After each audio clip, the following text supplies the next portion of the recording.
আমি আমার গত ক্লাসে জীবের পরিবেশ বিস্তার ও সংরক্ষণ অধ্যায়ে আমরা শক্তি প্রবাহ নিয়ে আলোচনা করেছিলাম। তো আজকে তার পরেরই শক্তি প্রবাহের যে পদ্ধতি আমরা তা নিয়ে আলোচনা করার চেষ্টা করব। তো গত ক্লাসে আমরা শক্তি প্রবাহ নিয়ে বলছিলাম যে শক্তি প্রবাহগুলো হচ্ছে কোনো ইকোসিস্টেম বা বাস্তুতন্ত্রে যে পদ্ধতিতে আমরা সৌরশক্তিটাকে মূলত এক পুষ্টিস্তর থেকে অন্য পুষ্টিস্তরে কাজে লাগাবো, তাই হচ্ছে আমার শক্তি প্রবাহ। তো শক্তি প্রবাহের মধ্যে যদি আমরা খেয়াল করি, শক্তি প্রবাহের পদ্ধতিগুলো একমুখী হয়ে থাকে। শক্তি প্রবাহ মূলত একমুখীভাবে চালিত হয়ে থাকে। তো এখানে শক্তি প্রবাহের মূলত আমরা তিনটা পদ্ধতি সম্পর্কে জানবো। আমাদের এখানে শক্তি প্রবাহের তিনটা পদ্ধতি হচ্ছে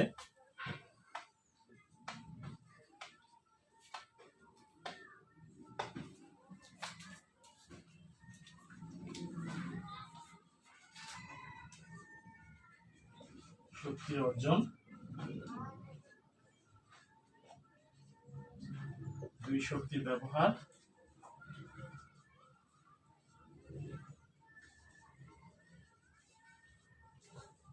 এবং তিন হচ্ছে শক্তির স্থানান্তরণ।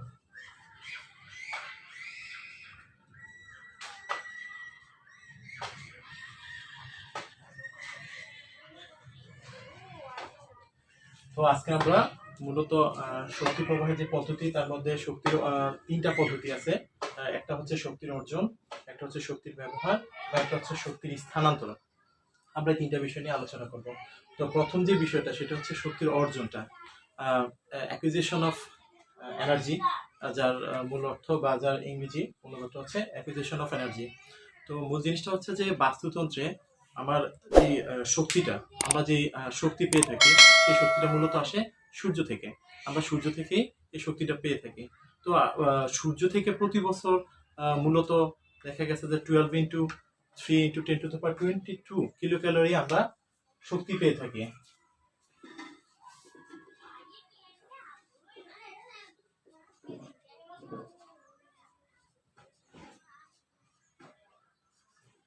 আমরা সূর্য থেকে প্রতি বছর 12 × 3 × 10⁻22 কিলো ক্যালোরি সৌরশক্তি আমরা ভূপৃষ্ঠে পেয়ে থাকি। তবে এখানে সূর্য থেকে আগত যে আলোক শক্তিটা, সেই আলোক শক্তির মাত্র 0.2%, যা মূলত সবুজ উদ্ভিদ তাদের যে সবুজ রঞ্জক কণা সালোক সংশ্লেষণ দ্বারা শোষণ করে। এবং সালোক সংশ্লেষণ দ্বারা যে শোষণ করে তারা এই শক্তির কিছুটা মাত্র 0.1%,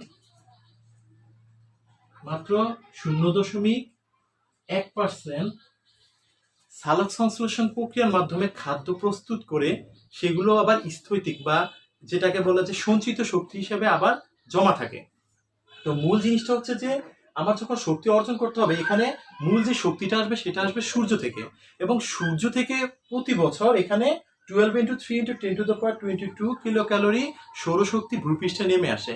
এবং ভূপৃষ্ঠে যে পরিমাণ শক্তিটা নেমে আসে, যেই সৌরশক্তি বা যে আলোক শক্তিটা নেমে আসে, সেই আলোক শক্তির মাত্র 0.02% সবুজ উদ্ভিদগুলো তাদের যে সবুজ রঞ্জক কণা ক্লোরোফিল দ্বারা শোষণ করে। এবং এই সবুজ উদ্ভিদ ওই শোষিত শক্তির মাত্র 0.1%, মাত্র 0.1% সালোক সংশ্লেষণ প্রক্রিয়ার মাধ্যমে খাদ্য প্রস্তুত করে সঞ্চিত খাদ্য হিসেবে দেহে জমা করে রাখতে পারে। আর এইভাবে এই যে স্থৈতিক শক্তিটা যখন উদ্ভিদ দেহে আবদ্ধ হয়, মূল কথাটা হচ্ছে এইভাবে একটি বাস্তুতন্ত্রে যে পরিমাণ সালোক সংশ্লেষণের প্রক্রিয়ার মাধ্যমে যে পরিমাণ স্থৈতিক শক্তি উদ্ভিদ দেহে আবদ্ধ হয়, তাই হচ্ছে আমার তাকে বলা হয় মোট বা সার্বিক উৎপাদিত শক্তি। মূল জিনিসটা হচ্ছে যে 0.1% শক্তি সালোক সংশ্লেষণ প্রক্রিয়ার মাধ্যমে খাদ্য প্রস্তুত হয়ে আবার কিছু সঞ্চিত খাদ্য হিসেবে দেহে জমা হয়। সেই দেহে জমাকৃত খাদ্যগুলো যখন উদ্ভিদ দেহে আবদ্ধ হয়, তখন সেটাই হচ্ছে মোট বা সার্বিক উৎপাদিত শক্তি, যাকে বলা হয় গ্রোস প্রোডাকশন। যাকে বলা হয় কি গ্রোস প্রোডাকশন।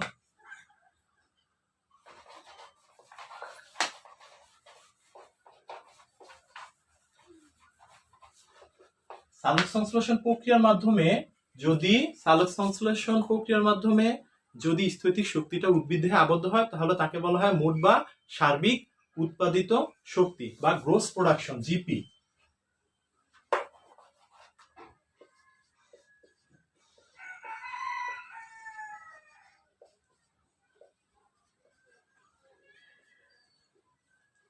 তাকে বলা হয় গ্রোস প্রোডাকশন। তো এটাই ছিল আমার মূলত শক্তির অর্জন।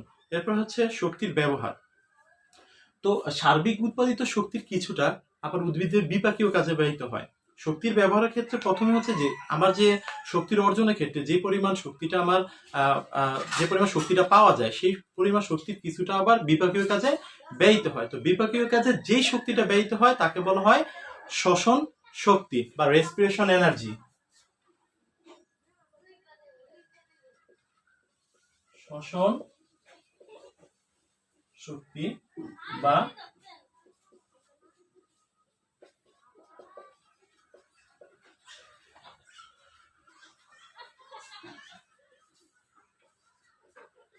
তাকে বলা হয় শ্বসন শক্তি বা রেসপিরেশন এনার্জি। তো মূলত শক্তি যে ব্যবহার ক্ষেত্রে এখানে দেখা যায় যে আমাদের মোট যে সার্বিক শক্তিটা থাকে সেই শক্তিটা থেকে যদি আমরা এই শ্বসন শক্তিটা বাদ দিয়ে দিই, মানে মূল জিনিসটা হচ্ছে যে রেসপিরেশন যে শক্তিটা এনার্জিটা সেটা যদি আমরা বাদ দিয়ে দিই তাহলে যে শক্তিটা থাকবে সেটা উদ্ভিদ বা উৎপাদকের দেহে আবদ্ধ হলে সেটাই হবে আমার মোট বা প্রকৃত মোট উৎপাদন বা প্রকৃত উৎপাদন। মূল জিনিসটা হচ্ছে যে আমি যদি গ্রোস প্রোডাকশন থেকে আমি যে রেসপিরেশন এনার্জিটা বাদ দিয়ে দিই তাহলে যেটা থাকবে সেটা হবে আমার নিট প্রোডাকশন, মানে net production equal to gross production minus respiration. আমার মূল জিনিসটা হচ্ছে যে শক্তির ব্যবহারের ক্ষেত্রে আমরা যেই মোট উৎপাদন বা প্রকৃত উৎপাদনটা দেখি সেটা হচ্ছে যে যদি আমার গ্রোস প্রোডাকশন বা মোট সার্বিক উৎপাদিত শক্তি থেকে যদি আমি শ্বসন শক্তিটা বাদ দিয়ে দিই, এই শ্বসন শক্তিটা বাদ দেওয়ার ফলে এই যে মোট উৎপাদিত বা সার্বিক উৎপাদিত শক্তি থেকে আমি যদি শ্বসন শক্তিটা বাদ দিই যে শক্তিটা থাকবে সেটা হচ্ছে আমার নিট উৎপাদন বা নিট প্রোডাকশন। তো আসলে আমরা যদি একটু খেয়াল করি যে আমাদের যে ব্যবহারটা মানে এখানে যে শক্তির ব্যবহারটা হচ্ছে এখানে প্রতি ক্ষেত্রেই কিন্তু কিছু শক্তির ব্যবহার হয় কিছু শক্তির সঞ্চয় হয়। তো এইভাবে যে পরিমাণ শক্তি অর্জিত হয় কিছু ব্যবহার হয়ে এবং কিছু সঞ্চিত হয়ে অবশিষ্ট যে একটা শক্তি অর্জিত হয় তাকে বলা হয় সার্বিক মোট উৎপাদিত বা সার্বিক মোট অর্জিত শক্তি বা সার্বিক অর্জিত শক্তি বা মোট অর্জিত শক্তি।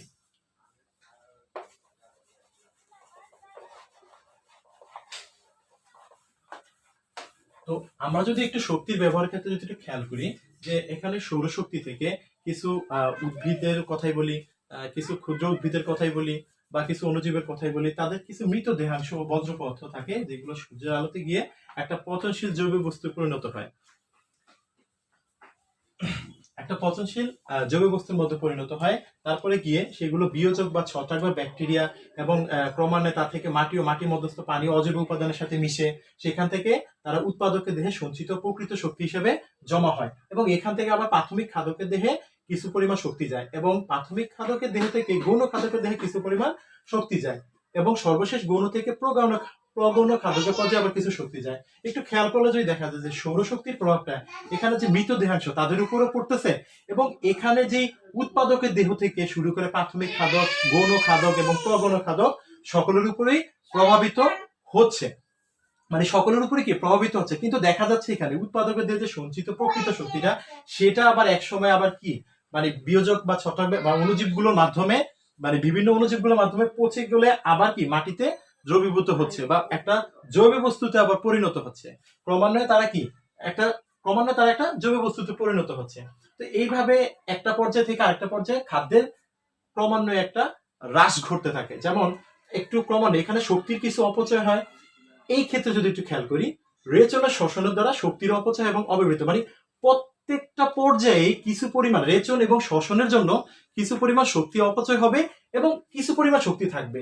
ক্রমান্বয়ে দেখা গেছে যে প্রত্যেকটা পর্যায়ে একই, প্রত্যেকটা পর্যায়ে যেমন এই পর্যায়ে আমার কিছু রেচন ও শ্বসনের দ্বারা কিছু পরিমাণ শক্তির অপচয় হবে এবং কিছু পরিমাণ শক্তি অব্যবহৃত থাকবে, মানে সেটা আবার পরবর্তী পর্যায়ে দেওয়ার জন্য এখান থেকে এখানে ক্রমান্বয়ে উঠতে থাকবে, এখান থেকে এখানে ক্রমান্বয়ে উঠতে থাকবে। তা দেখা গেছে যে একটা সময় বা একটা পর্যায়ে গিয়ে কি হবে যে অবশিষ্ট যে শক্তি থাকবে সেটা প্রগৌণ পর্যায়ে পর্যন্ত দেখা যায়। তো এখানে ক্রমান্বয়ে শক্তির অপচয় ঘটতে থাকে, এই শক্তিটা আবার ক্রমান্বয়ে সূর্যের মাধ্যমে গিয়ে বজ্র পদার্থের মাধ্যমে গিয়ে বিয়োজক হয়ে মাটি হয়ে আবার ক্রমান্বয়ে পুড়তে থাকে। এইভাবে ক্রমান্বয়ে তাদের মধ্যে বিক্রিয়া ঘটতে থাকে। তো এই হচ্ছে আমার মূল শক্তির ব্যবহার।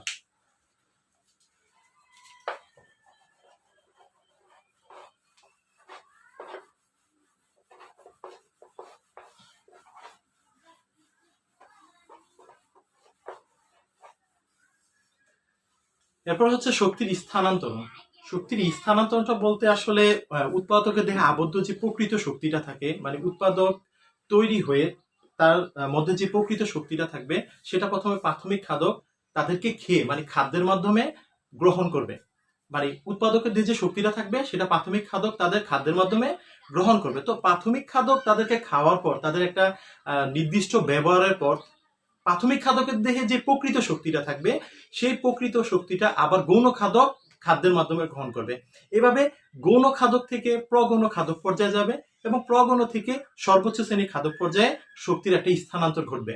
মানে একটা পর্যায় থেকে ক্রমান্বয়ে আরেকটা পর্যায়ে আমার খাদ্যের এরকম স্থানান্তর ঘটতে থাকবে। তবে প্রত্যেকবারই কিন্তু কিছু পরিমাণ শক্তির অপচয় হতে থাকবে। রেচন এবং শ্বসনের দ্বারা তাদের কিছু পরিমাণ শক্তি অপচয় হবে এবং যে পরিমাণ শক্তিটা থাকবে তা পরবর্তী পর্যায়কে দেওয়ার জন্য তারা অটুট থাকবে। তো এইভাবে একটা পর্যায়ে দেখা গেছে যে প্রতি ক্ষেত্রেই শক্তির এই ধরনের মানে খাদক প্রক্রিয়া, মানে এই খাদক পর্যায়ে গিয়ে দেখা গেছে যে শক্তির কিছু বিপাকীয় কাজে কিছু পরিমাণ শক্তির অপচয় ঘটে। তো দেখা গেছে প্রতি ক্ষেত্রে কিছু পরিমাণ শক্তির অপচয় হচ্ছে, আবার প্রতি ক্ষেত্রে কিছু শক্তি আবার তাপ শক্তি রূপে নির্গত হচ্ছে। তো একটা জিনিস যদি একটু খেয়াল করি যে শক্তি যে স্থানান্তরণ হচ্ছে প্রত্যেকটা ক্ষেত্রেই কিন্তু দেখা গেছে 100%, মানে যতটুকু শক্তি উৎপাদকে ছিল ততটুকু শক্তি কিন্তু প্রাথমিক খাদকের দেহে যাচ্ছে না। যতটুকু শক্তি প্রাথমিক খাদকের দেহে ছিল ততটুকু আবার গৌণ পর্যায়ে যাচ্ছে না। গৌণ পর্যায় থেকে প্রগৌণ, প্রগৌণ থেকে সর্বোচ্চ খাদক পর্যায়ে প্রত্যেক ক্ষেত্রে কিছু না কিছু শক্তি হ্রাস হচ্ছে। এর মানে হচ্ছে যে শক্তি যখন স্থানান্তর হবে তখন আমরা সম্পূর্ণ পরিমাণ শক্তিকে কাজে লাগাতে পারবো না।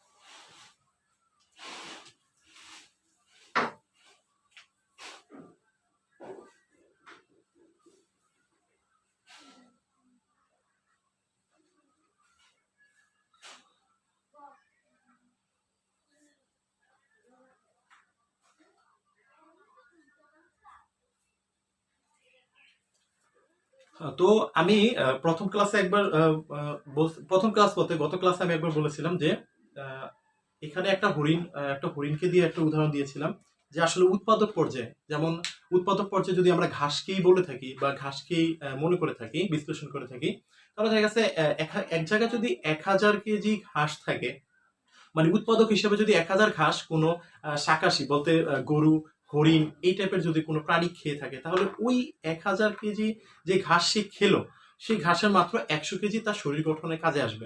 এখন এই 100 কেজি, এখন একটা বাঘ যদি, মাংসাশী প্রাণীর মধ্যে একটা বাঘ যদি এখন ওই হরিণটাকে খেয়ে থাকে, তাহলে ওই হরিণের মাত্র দশমাংশ, মাত্র 10 কেজি তার দেহ গঠনে, সিংহের বা বাঘের যারা মাংসাশী প্রাণী তাদের দেহ গঠনে কাজ করবে। তো আসলে দেখা যাচ্ছে যে প্রত্যেক ক্ষেত্রে রেচনের দ্বারা বা শক্তির কিছু অপচয়ের দ্বারা দেখা গেছে যে কিছু পরিমাণ শক্তি আমার তাপ শক্তি রূপে নির্গত হচ্ছে, মানে কিছু শক্তি আমার ব্যয়িত হয়ে যাচ্ছে, আর বাকি যে শক্তিটা আছে ওই শক্তিটাকে কাজে লাগাচ্ছে, তবে পুরোপুরি যে শক্তিটা সেই শক্তিটা তারা পাচ্ছে না। তো সবার ক্ষেত্রে দেখা গেছে যে কিছু পরিমাণ শক্তির হ্রাস ঘটতেছে, কিছু পরিমাণ শক্তি আবার কাজে লাগাচ্ছে। তো মূলত দেখা গেছে যে আমরা যদি শক্তি স্থানান্তরকরণ বা সমগ্র প্রক্রিয়াটা দেখি, যে একটা পর্যায় থেকে পরবর্তী পর্যায়ে প্রচুর পরিমাণে শক্তি নির্গত হচ্ছে এবং যতটুকু শক্তি পাচ্ছে ততটুকু দিয়ে জীবগুলো তাদের জীবিকা পর্যায়ে চালিয়ে যাচ্ছে এবং জীবন নির্বাহ করছে। তো এরপরে হচ্ছে আমরা আজকে নতুন টপিক অভিযোজন নিয়ে আলোচনা করব।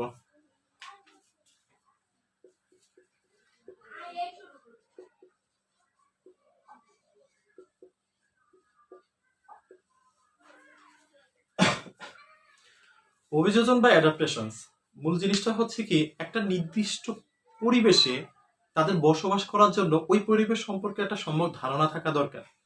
ওই পরিবেশে কিভাবে তারা বংশ বিস্তার ঘটাবে, কিভাবে তাদের শারীরবৃত্তীয় প্রক্রিয়া ঘটাবে, কিভাবে তাদের অন্তর্গঠনের প্রক্রিয়া ঘটাবে, কিভাবে তাদের বাহ্যিক গঠনের পরিবর্তন ঘটাবে, সেই জিনিসটাই হচ্ছে আমার একটা পরিবেশের সাথে খাপ খাইয়ে নেওয়া, সেটাই হচ্ছে আমার অভিযোজন। তো একটা জিনিস যদি হিসাব করি, প্রতিটি জীবেই তার পারিপার্শ্বিক পরিবেশের সাথে একটা আন্তঃক্রিয়া সম্পৃক্ততা রয়েছে এবং জীব তার ওই পরিবেশে, যে পরিবেশে বসবাস করবে ওই পরিবেশে বসবাস করার জন্য তার একটা পরিপূর্ণ ধারণা থাকে।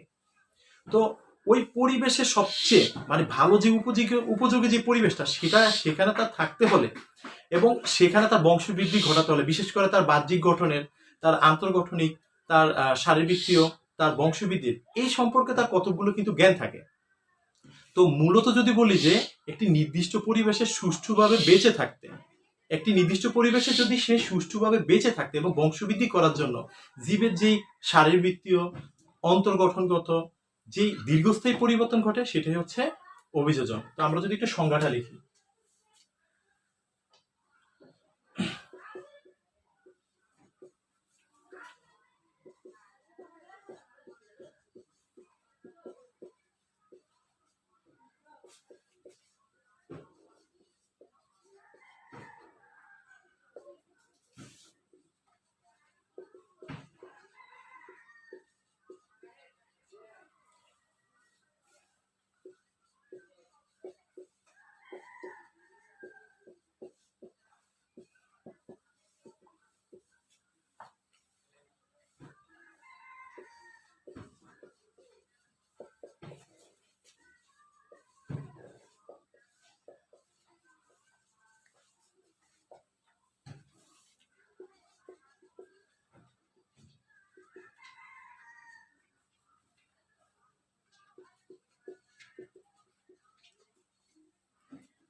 তো এখানে হচ্ছে যে নির্দিষ্ট পরিবেশে সুষ্ঠুভাবে বাঁচতে হলে এবং বংশবৃদ্ধির জন্য জীবের যে শারীরবৃত্তীয়, অন্তর্গঠনগত ও বাহ্যিকভাবে যে দীর্ঘস্থায়ী পরিবর্তন হয় তাকে অভিযোজন বলে। তো মূল জিনিসটা হচ্ছে যে একটা জীব বা একটা জীব সম্পদের মধ্যে এরূপ পরিবেশের একটা পরিবর্তন দেখা যায় যখন তাদের কি বাহ্যিক এবং অন্তর্গঠনগত এবং শারীরবৃত্তীয় কিছু পরিবর্তন হয়। তো এখন যদি আমরা একটু এখানে অভিযোজন নিয়ে যদি একটু আলোচনা করি, অভিযোজনের মূলত 4টা ভাগে ভাগ করা হয়। একটা হচ্ছে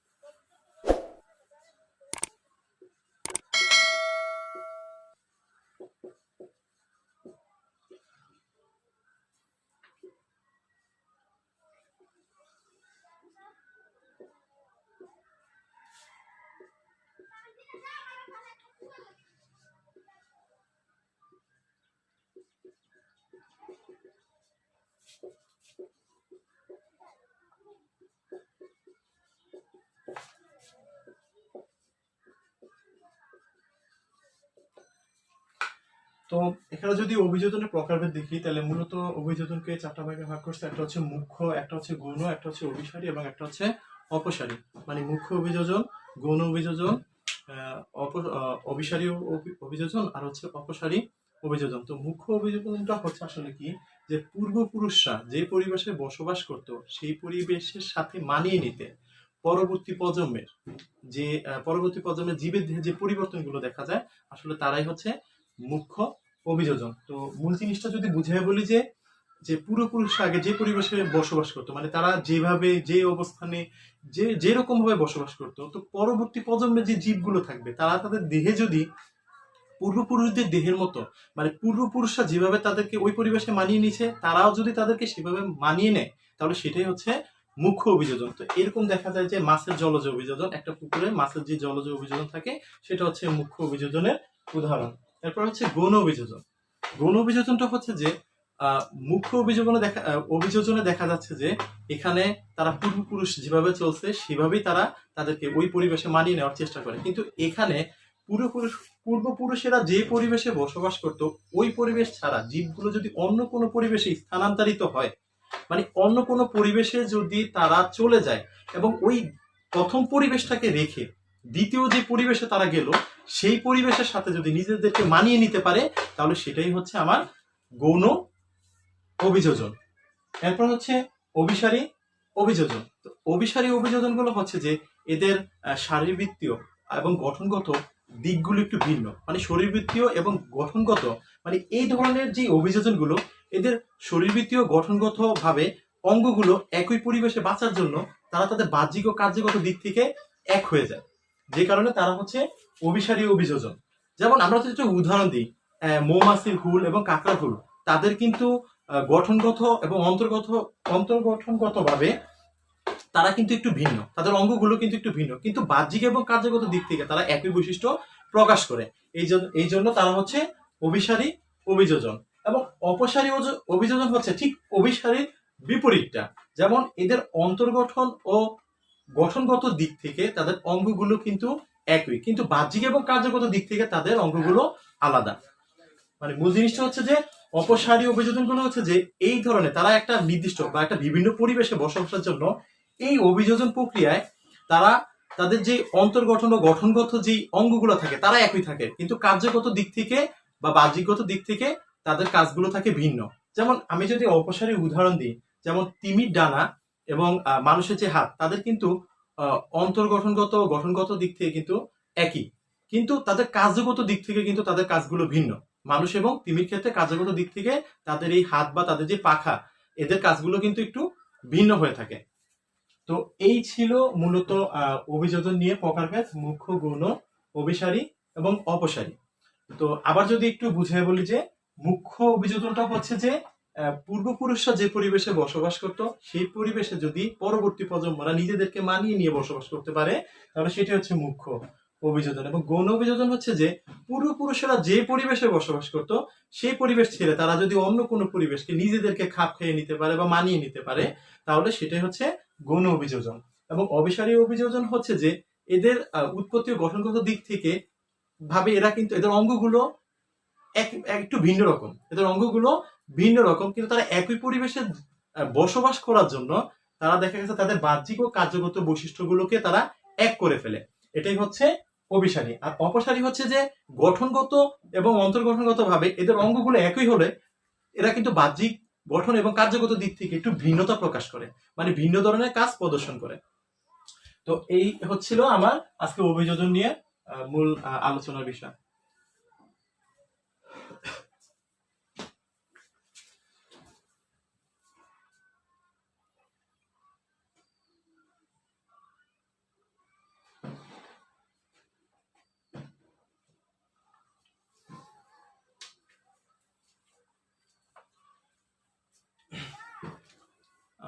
তো আজকে আমার আলোচনার বিষয় এই পর্যন্তই।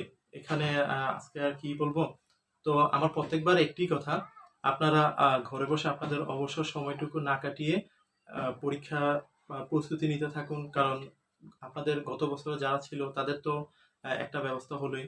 এখন হয়তো আপনাদের জন্য কি সামনে রয়েছে আপনারা হয়তো নিজেরাও বলতে পারতেছেন না, তাহলে অবশ্য যে সময়টুকু এগুলোকে একটু কাজে লাগানোর চেষ্টা করুন। ঘরে বসে মানে সময়টুকু নষ্ট না করে, অবহেলা না করে একটু পড়ালেখা করুন, পড়ালেখা একটু মনোযোগী হন, ভালোভাবে পড়ালেখা করুন। তো আর কি বলবো, সবাই এই করোনা মুহূর্তে ঘরে থাকবেন, সুস্থ থাকবেন, সামাজিক দূরত্ব বজায় রাখবেন।